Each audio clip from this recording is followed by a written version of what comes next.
déclaration. Réaction de l'Union de républicains et alliés à la signature de l'accord de paix du 27 juin 2025 entre le gouvernement de la République démocratique du Congo et du Rwanda aux USA. Chers compatriotes, l'Union de républicains et alliés salue avec satisfaction les efforts de la communauté internationale, particulièrement l'engagement sans faille du gouvernement du président Trump des USA pour arracher la signature aux deux pays en conflit qui opposent la RDC, notre pays, et le Rwanda. Conflit qui massacre les innocentes populations civiles congolaises. Ainsi,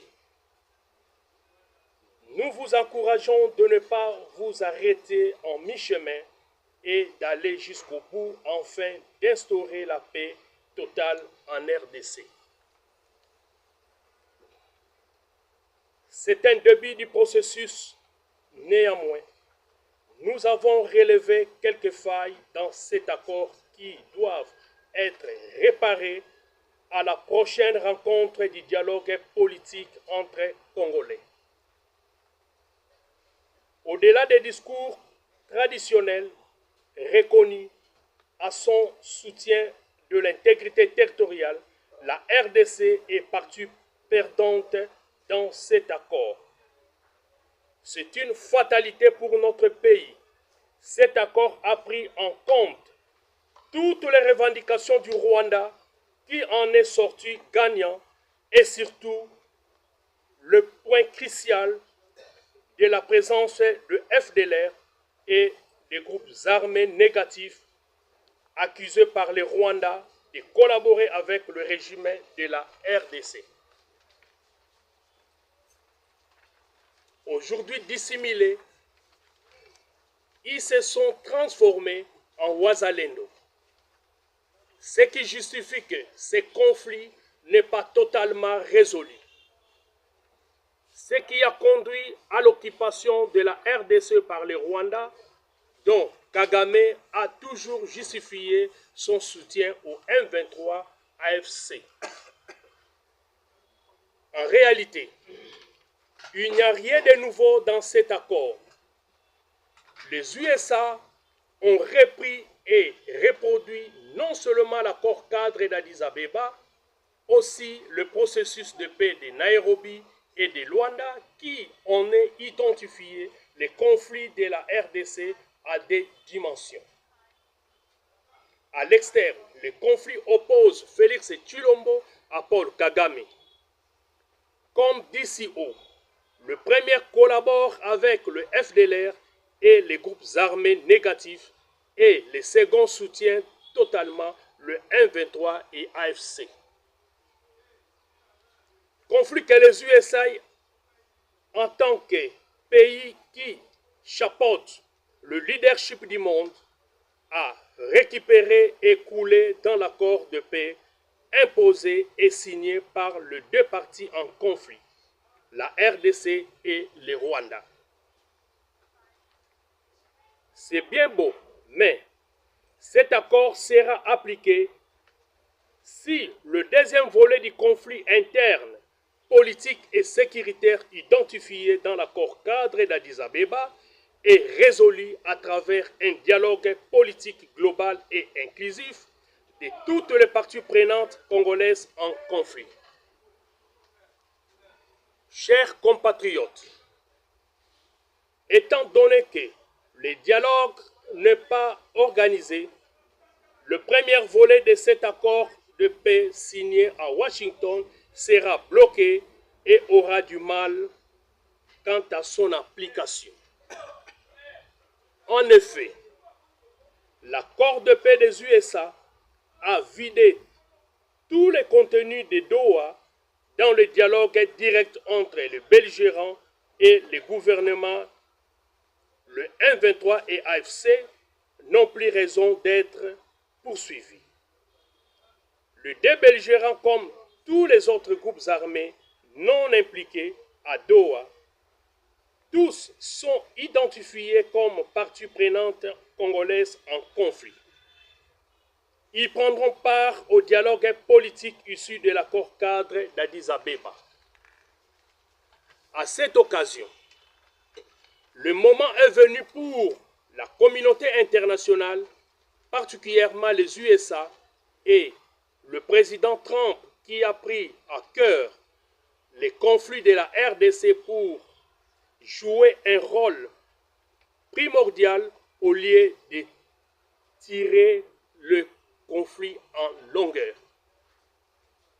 Il est donc temps pour lui de passer le flambeau à l'Union africaine qui a déjà désigné le médiateur, le président Faure Gnassingbé, de prendre le relève afin d'attaquer le deuxième volet du conflit interne du dialogue politique issu de l'accord cadre d'Addis Abeba en vue de résoudre la cause profonde du conflit politique et sécuritaire qui nécessite qu'avant la convocation de ce dialogue politique, le médiateur Faure Gnassingbé doit exiger à M. Félix Tshilombo ainsi qu'à tous les belligérants dans l'immédiat et sans condition la décrispation politique, c'est-à-dire la libération de l'air des détenus politiques et insurrectionnels incarcérés dans les différents cachots secrets et prisons dans l'ensemble du pays. Plus particulièrement, la libération de l'opposant Norbert Luyeye, président national de l'Union des Républicains pour son combat politique et qui a fait de l'accord cadre d'Addis Abeba son cheval de bataille. Enlevé par le service de sécurité militaire de MIAP depuis le 5 novembre 2024, presque 8 mois entiers aujourd'hui, Norbert Luyeye se trouve présentement dans la prison militaire de Ndolo, dont M. Félix Tshilombo a fait son prisonnier politique. Par ailleurs, nous exigeons également la libération de M. Jacques Ndala de Ensemble pour la République, actuellement dans la prison de Makala, ainsi que le retour de tous les exilés politiques. Dans sa mission de médiateur, Faure Gnassingbé et 5 facilitateurs désignés pour la cause doivent jouer leur mission en toute indépendance, sans aucune interférence de qui que ce soit, et surtout ne doivent pas associer la CENCO et l'ECC qui font partie prenante en conflit dans la confusion avec un projet diabolique du pacte social pour la paix se battent pour arracher la médiation en vue d'organiser le dialogue national.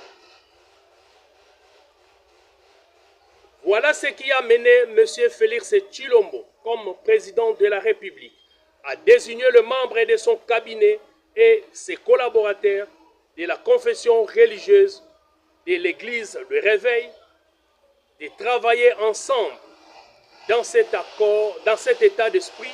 Le président de la République impose ses collaborateurs dans cette médiation. La CENCO et l'ECC se voient perdre leur neutralité. Une médiation sous ordre de M. Félix Tshilombo, partie prenante en conflit, devient une coquille vide. Tout, pour raison d'intérêt, l'accord de paix des USA a oublié les sorts de la population civile innocente victime des guerres. Chers compatriotes, quant à l'accord économique pour l'exploitation de minerais, nous demandons aux USA de surseoir ces projets en attendant de mettre de l'ordre dans notre pays et de refonder l'état de la RDC qui n'existe plus. En outre, mettre en place des institutions fortes avec des dirigeants responsables capables de défendre l'État et de faire preuve d'une gestion harmonieuse de biens publics. Résoudre les conflits politiques et sécuritaires sans oublier les conflits coutumiers liés aux minéraux du pays. Sans cela, signer de tels accords est un coup de paix dans l'eau. J'ai dit, et je vous remercie. Fait à Kinshasa, le 3 juillet 2025, pour l'Union de Républicains, le collège des fondateurs Félix Mawila, communicateur du parti.